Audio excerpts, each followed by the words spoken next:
Welcome to செண்டூஸ் kitchen. இன்றைக்கி நம்ம செண்டூஸ் கிச்சனில் வெள்ளை கலரில் குருமா எப்படி செய்கிறதுன்னு பார்க்கலாம். மோஸ்ட்லி நம்ம வீட்டில எல்லாம் மஞ்சள் கலரில் தான் குருமா வைப்போம். இந்த கல்யாணக்காரங்க வீட்டிலெல்லாம் சப்பாத்திக்கு வெள்ளை கலரில் குருமா வைப்பாங்களே, அது எப்படி செய்கிறதுன்னு பார்க்கலாம். ஃபஸ்ட்டு குருமா வைக்கிறதுக்கு தேவையான காயெல்லாம் குக்கரில் வேக வச்சு எடுத்துக்கலாம். நான் கேரட்டு, பீன்ஸு, உருளைக்கிழங்கு, காலிஃப்ளவர் இதெல்லாம் நான் எடுத்துருக்கிறேன்.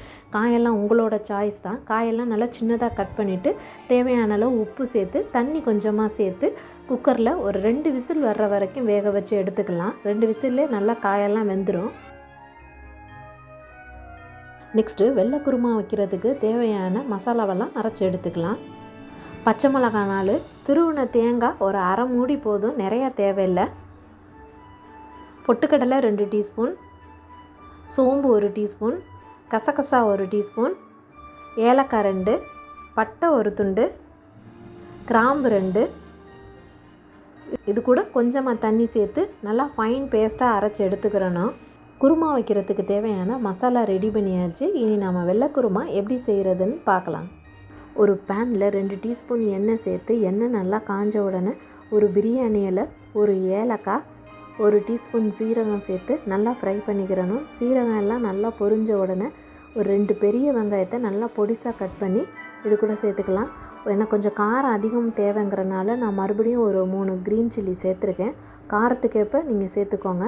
இப்போ வெங்காயம்லாம் நல்லா பொன்னிறம் ஆகிடுச்சு. இது கூட இஞ்சி பூண்டு பேஸ்ட்டு ஒரு 3 டீஸ்பூன் சேர்த்து நல்லா ஃப்ரை பண்ணிக்கலாம். இது நல்லா ஃப்ரை ஆகிட்டுருக்கட்டும். மீன் டைம் நம்ம குக்கரில் வச்ச காயெல்லாம் நல்லா வெந்திருக்குது.